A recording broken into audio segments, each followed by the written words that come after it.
Anyway, now we move on to from the NBA. I almost screwed that up. To the NFL, where now the new league season has officially started. Free agents can sign with new teams or their old teams if they want. Trades can go down. It's been a wild couple of days to watch this unfold. Yeah, since NFL free agency has started, big names been moving. Just a lot of movement. I'm mad at the Bears. Like, God, why do they have to suck? But let's continue on. Let's talk about the big names. We're throwing it up signed on the screen. A lot of re-signees here in the top, and I apologize on the video side if you can't see this very well. I will zoom in. However, Denver's head and its placement might become a problem. We'll see. We'll make it work. All right, Denver. Where do you want to start? Well, let's just start with number one, Dak Prescott. You know, he's a free agent. Re-signs with the Cowboys. He got that big deal he was looking for the past several off seasons. Yep. Bad move. I don't see him as really a championship winning quarterback. This coming from a Bears fan, so take everything he says with a grain of salt. I mean, do you see Dak Prescott coming in? He ended up with like more passing yards last year than like 4 starting quarterbacks that started like 10 games or more. Whoop-de-doo. He played like 4 games. That's true. I guess. I don't know. The dude, obviously, he's not as flashy as like the Mahomes of the world. And he gets talked about all the time. He was like a 4th or 5th round draft pick. So he's not going to be like Trevor Lawrence and have the number 1 overall pick like shine. The dude wins ball games though. He's one of the, I think it's like 4 or 5 winningest quarterbacks over the last 4 years, if you didn't count this last year since he got hurt so early on. It's not like he can't win ball games, and that's what you're paying him to do, right? True. But this is not a Dak Prescott debate.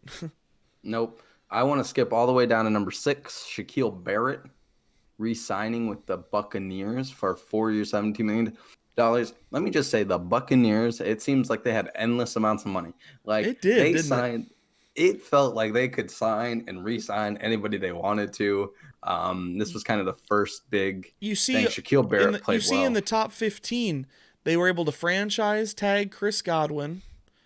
They re-signed Shaquille Barrett for 4 years, $72 million. And then they re-signed Levante David as well for 2 years, $25 million. And I saw the tweet the other day, and for anyone who might not be aware, they are bringing back all 22 starters from a season ago for starting next season, as long as injuries don't kind of screw that up. Which is the first time it's been done since the late 70s. I believe that was a Steelers team that did that. Stupid. I don't know. This is wild. Again, I agree with Denver. That's scary to say, but next guy I want to talk about on the franchise or re-signing is actually Justin Simmons. Justin Simmons, who can make the case now for being probably the best safety in the league. He's definitely up there. Yeah, he's not like, this big name, but he plays very well. He's a very good anchor for that Broncos defense, who over the past couple of years have been going through some growing pains, trying to figure out what to do after Peyton Manning left in their Super Bowl run. Peyton Manning. Mm-hmm. So that was a big one. I think the next big one we can either say is Kenny Galladay going to the Giants, adding some good receiving core, getting that kind of built up. I think Kenny Galladay is probably the least appreciated receiver in the NFL today. I could agree with you. That dude doesn't get talked about at all. Like, you don't even talk about him as being the best receiver on that Lions team. You often get a lot of people talking about Marvin Jones Jr. But Kenny Galladay, I mean, stats are the only real measure we have, because obviously we're not professional scouts. We don't necessarily review the tape at the same level as those guys, but his stats are eerily similar through his first, I think it's 4 or 5 years, to Calvin Johnson. And now that's not me comparing skill sets, but just production wise, the dude's been an absolute beast, and Truly. he deserved a lot of money coming off that. The next one, Joe Thuney, going from the Patriots to the Chiefs. Now it's a weird thing the Chiefs did because they cut their 2 tackles. Yes, Mitchell Outside Schwartz tackle, and Eric Fisher, which is very strange to me because especially they are coming very off, good. especially coming Yes. off that debacle in the Super Bowl where both of them were out hurt, and we saw how that went. The Chiefs O-line just got absolutely feasted on. Now, I'm not saying Joe Thuney is bad because he's a very great offensive lineman, but cutting 2 for 1 and signing Joe Thuney to a big contract, that has me iffy. Let's talk about the Patriots here because out of the next 4, 2 people were signed with the Patriots. 2 tight ends. We can kind of group a lot into one too, because I have several of the Patriots kind of acquisitions written down, so we can highlight them here with Hunter Henry and Jonnu Smith, the 2 tight ends. But I also have some other names that we can then just kind of skip over once we run across them. So they get the top 2 tight ends in this free agent class, and both those guys are really good. I mean, you're going from having I couldn't even name the best tight end on the Patriots last year.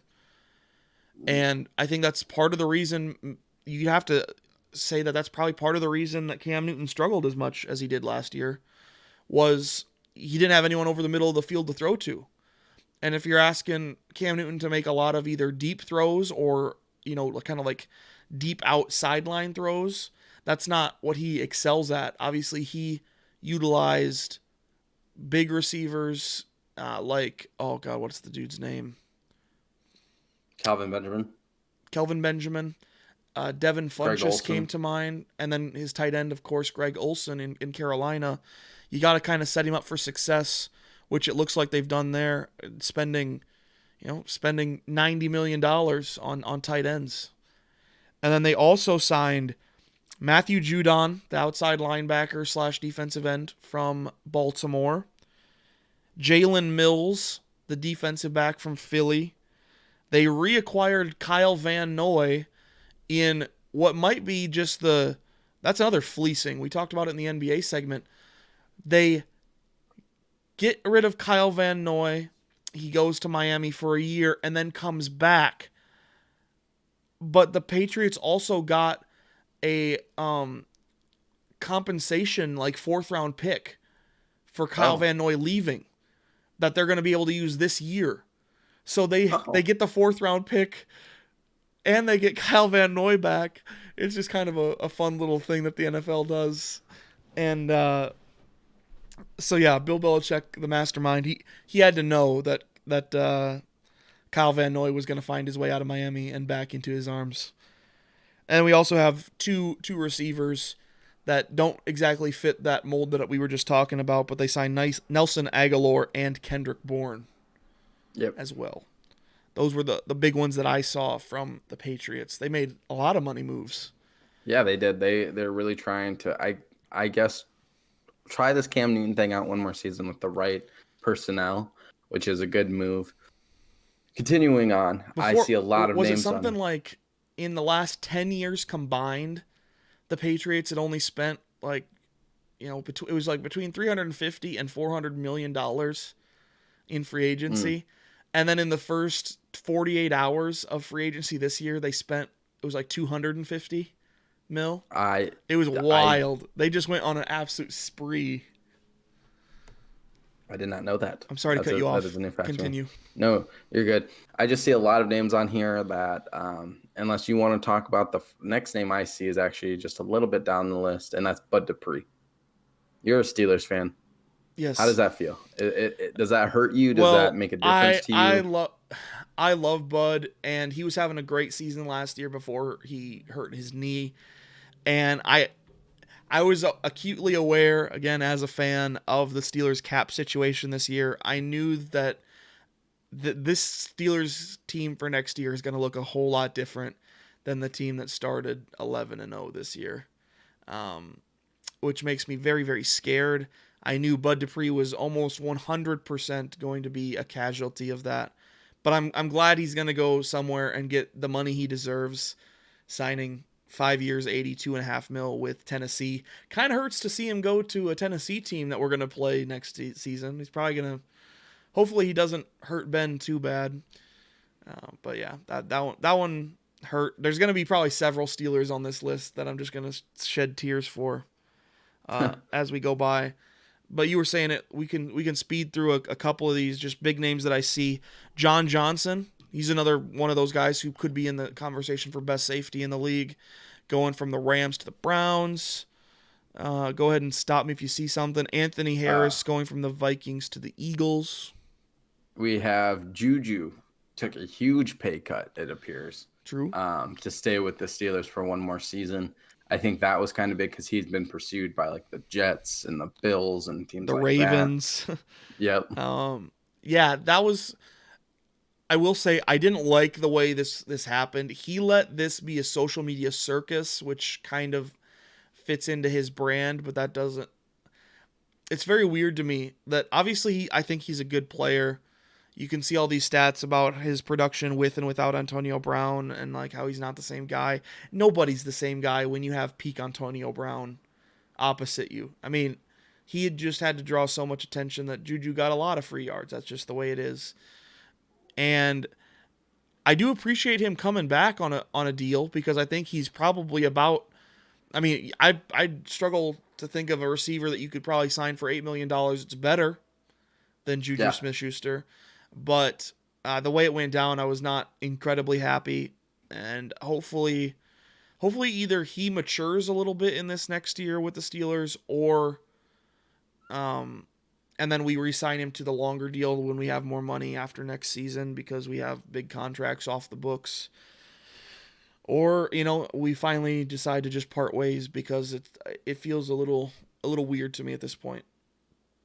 Yeah, the only thing I can say about Juju is this is either he really wants to stay with the Steelers or he's really betting on himself to get a big contract next offseason. Yeah, for sure. We can 100% agree on that. We talked about Matthew Judon. We did. That's a big name. Pat Pete, big name, leaving the Cardinals, going to the Vikings. I found that interesting. I did as well. Only 1 year, $10 million, but I found it interesting because it appears that the Cardinals are stacking up for some type of run, and I think that he would have fit really well on that team. I do believe they signed Malcolm Butler to replace him. I don't know how I feel about that. I don't know how I feel about that either. Obviously, Pat Pete's 30. He's getting older, but he's still, just the speed alone, helps him a lot. I mean, there's a reason he's been as good as he is for as long as he has been,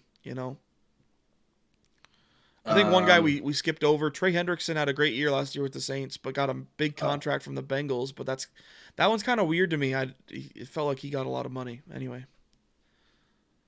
Some big names we see in here. Clowney hasn't signed. I see Yannick Ngakoue went to the Raiders. Leonard Floyd got a big contract from the Rams. Yes, he did. I did not like that. The Saints are running it back with Jameis, which makes me. They gave him $12 million too, which makes me wonder what their plan is, in terms of Taysom Hill versus Jameis Winston for the starting job, because that feels like a lot of money to pay your backup quarterback. Yeah, and they restructured Taysom Hill's contract, so where he's making like 4 years, it's like $140 million. Holy shit! Yeah, dude. Here, I'll pull it up. Let me find it. You keep talking. Yeah, for sure. We have Sammy Watkins just yesterday signed a very small one year deal with the Ravens, and he got kind of clowned on social media for the whole if he's going to come back to the Chiefs next year. This was obviously back in the middle of last season. He's like, to win a third straight ring, sure. And then obviously the Chiefs got beat. So now he will just be going for his second overall ring in Baltimore. I found Taysom Hill's contract. All right. According to Adam Schefter of ESPN, Hill's new deal is for 4 years, $140 million. Schefter reports that the contract includes a $9.7 million signing bonus, a $1.44 million guaranteed roster bonus, and a $1.034 million base salary incentive bonus. Interesting. So, very, because it's like, who's your starter? 12 million is a lot for a starter, first off, in the for a lot of non-elite quarterbacks. I mean, a lot of starters make even the middling starters make in that 20-something million dollar range, but I mean that's 30 35 mil per year. Yeah. For Taysom Hill, that makes me wonder, are you going to put him out at special teams, at wide receiver, at all this shit still? That seems very dicey to me now. You're giving him all that money, and now you're taking away part of what makes him so valuable, that kind of unicorn aspect. Yeah. Interesting. We'll see. We go down. I see Keanu Neal. That was kind of a big one. Goes to the Cowboys. We talked about Nelson Aguilar. Gerald Everett goes to have Russ as his quarterback. Okay. Jared Cook. They keep giving Herbert weapons. Jared Cook is still a very good tight end, even though he's getting older. And Herbert's coming off of an injury. I think he's gonna have a hell of a year. I really do. Herbert? Yeah, who was the rookie who got hurt? Oh, okay. This man doesn't even know the NFL. I got him mixed up. Leave me the hell alone. So that'll be interesting. Matt Filer, another Steeler. He's gonna go protect Justin Herbert. Big sad. Chidobe Awuzie goes to the Bengals. Interesting. I did not know he signed with the Bengals. Richard Sherman still unsigned. Yes, this is another one that made me very sad. Was he a good cornerback for you guys? I personally did not know. He's the best slot corner in the league, and I don't think it's close. Gotcha. Mike Hilton, R.I.P. I absolutely loved watching him because, again, I just said it. I think he's the best slot corner in the NFL. And now he's going to a division rival. That hurts. You cut me Jeep just now. Bengals are looking good. The Browns are looking good. Oh, the Steelers are probably going to finish last in the division next year for the first time in I don't even know how long. It's been a long, long time. Well, we can get down to the one where I get sad. Darby, Andy Dalton, Mackenzie Alexander. Oh, you just skipping Andy Dalton?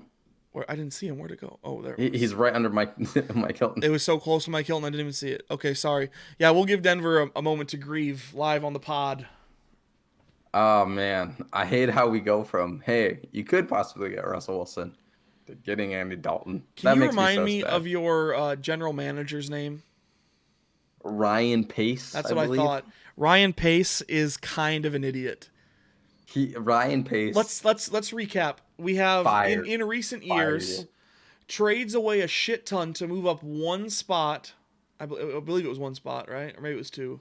Yep. Pick Mitchell Trubisky. They then paid Mitchell Trubisky a fair amount of money to stay there recently. They had Nick Foles that they signed, Mike Glennon. I know that's another sore spot. And I feel like I'm forgetting one.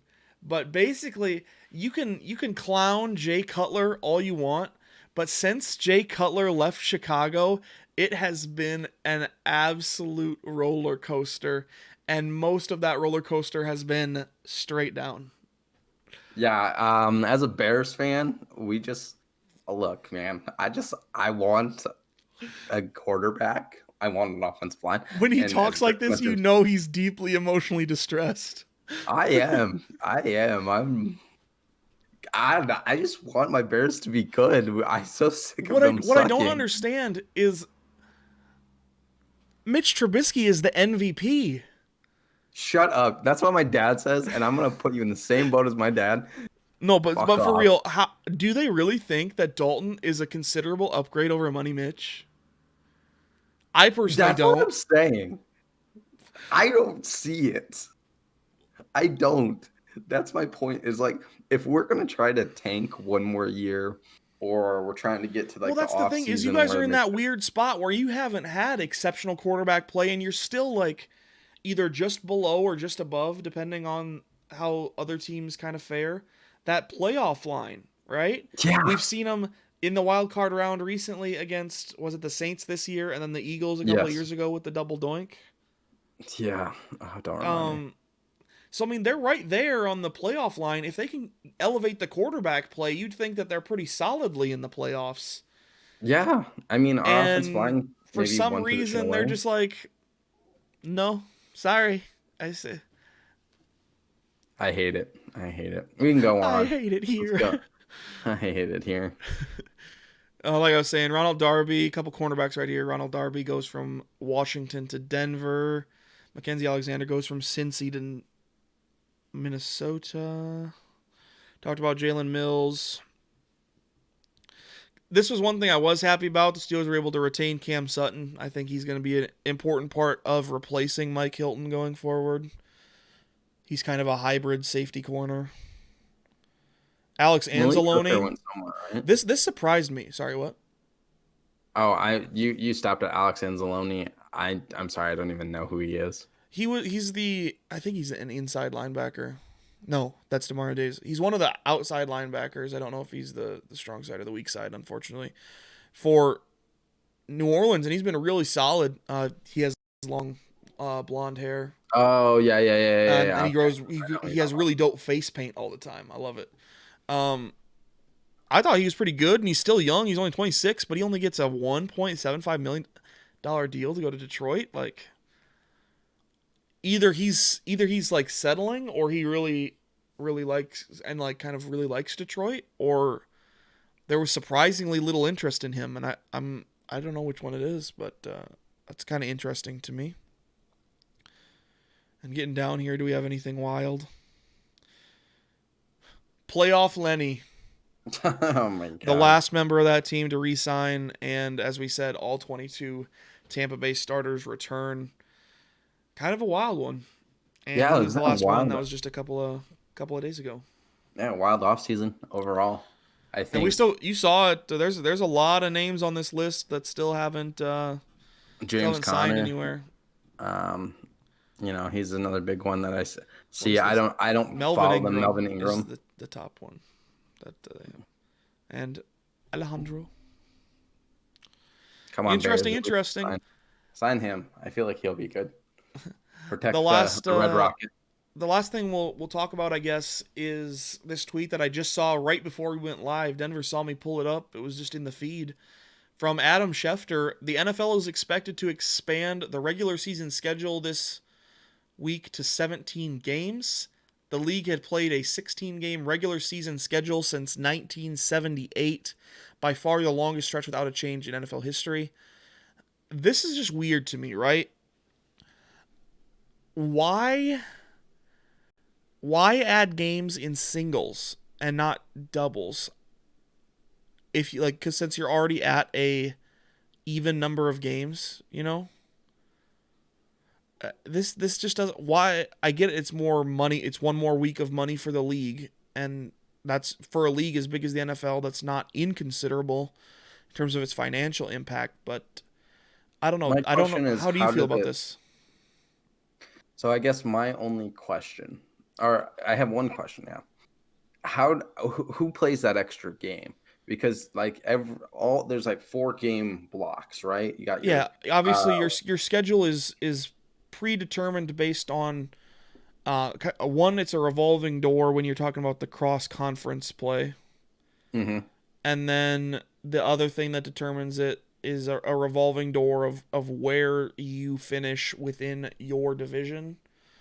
So it's like you play the 4 right now. The 16 games are 4 out of conference games.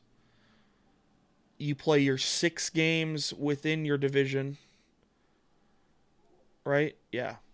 So you're out at 10, and then if you're a division, I think it's like if you're a division leader, you play the 3 other division leaders from the previous season and the top 3 second place finishers from, yeah, it's like you play the other 3 teams that finished where you did in your division, and then the next 3 down if you're on the top half, and the next 3 up if you're the bottom half, or something like that. Anyway, it's very predictable. So yeah, where does this other game come from? Are they might add a one-off cross conference too? Like, I you mean, that know, would be my only like. whatever team from the opposite conference that finished where you did, you play them. Now, is it ridiculous for me to say that they schedule the 16, right? They schedule them, and then like the 17th game is like maybe like they match up, like say the Cardinals and the Bears, Oh, like like kind of a last year. live thing. Yeah, They they would go. they wouldn't do that for both like TV scheduling and contract purposes and stuff. Like the NFL, that's the reason the NFL's always been very structured in its scheduling and stuff. I don't think they do that. I don't think it's a bad idea. That's not me trying to discount the No, the it's idea just. you had, but I don't think they do it. And then my next thing is you can see it down there, and that was my first initial thing, is there's no more 500 teams at this point. It's either you win and are above 500 or you don't win and you're under 500. There's no teams that make the play. I don't think maybe it's a playoff thing. I don't know because they expanded the playoff teams, but that wouldn't make sense because what if all the teams just suck and then they go to the playoffs? It's just weird. This is a weird concept, something that we'd have to get used to Yeah. as a viewer. So Again, I just don't see, like, if it was 18, like there's something that's weird just about having the odd number of games. I want to let you know that Alvin Kamara uh, responded to this tweet by Adam Schefter, and he is not happy as well. He said, end quote, shit dumb as hell. So players aren't certain players aren't happy about it.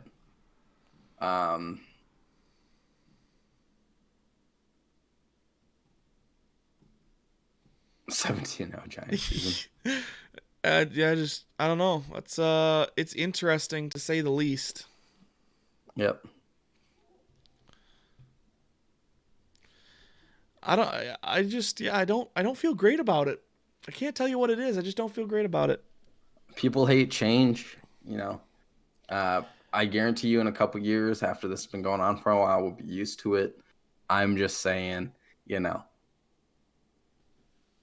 I don't like it right now, but I'm telling you probably in a couple years when we look Well, back see, like on I it. was all for the NBA doing like the little play-in tournament thing that they're doing and stuff like that. It's not that That's why the NBA is a better league. they by far have the better commission. They have the best North American sports commissioner. I don't think it's particularly close. Yeah. Adam Silver's the GOAT. Like we thought David Stern was pretty good, but Adam Silver has he's taken it to the next level. Kudos to you, Adam Silver. See, week 17 I know you're going to be should watching playing this. games for the NFL. Sorry, what? Week 17 should be playing games for the NFL then. Like teams that are 8-8 or like, you know, maybe it's like they're 7-9 and could make the playoffs type of thing. I don't know. I'm just trying to throw it out there because I don't know how. I don't get how the schedule is gonna come together right now. The thing that just really bugs me, right, is now there's something that when you have an even number of teams like the NFL does, the 32 teams, and you have now an odd number of weeks in the season, that doesn't feel good for some, like that's just like a human thing, I think. And then also the change to make it so that there's 7 teams instead of 6 that make the playoffs. That recent change too. I don't love that. I think it's really dumb that only the top seed gets a bye. Really, you don't like that? I like that. I like it in the cases where the top 2 seeds played each other in the regular season. But that's not a guarantee. Like say Kansas City and I don't know, we'll just say fuck who's low enough like Cleveland, right? Say Cleveland continues to improve. Cleveland finished low enough. They finished last, right? In or not? They were the last team in. I think so. So Cleveland, or were they 6? Either way, they finished 3rd in the AFC North behind Pittsburgh and Baltimore. So they would not, I don't think, be on the Chiefs' schedule. Now, if the Chiefs go, we'll say they both go 12-4, the tiebreaker then isn't head-to-head. The tiebreaker is like, I think it's division games, right? And there's no doubt right now that the AFC North is way tougher than the AFC West. So the likelihood that the Chiefs go at least 4-2, but realistically they probably go 5-1 or 6-0. And then the 4-2 is probably the Browns, or maybe even 3-3, because just of the quality. The Browns kind of get gypped out of then even having a chance at the first round bye. Whereas if they didn't play each other and it was the old format, both the top 2 seeds who were then equally deserving of it would have that first round bye. I don't know. It's just, again, if they play head to head, that makes sense to me. So maybe they do the thing that you said, and like if there's 2 teams at the end of 16 weeks that are tied for the lead in terms of everything except, and then like they don't have a head to head, maybe they play. That'd be cool. Yeah. But in the current format, I just don't enjoy what I'm thinking about. Yeah, I don't know. I'm shook right now. We'll see how it plays out.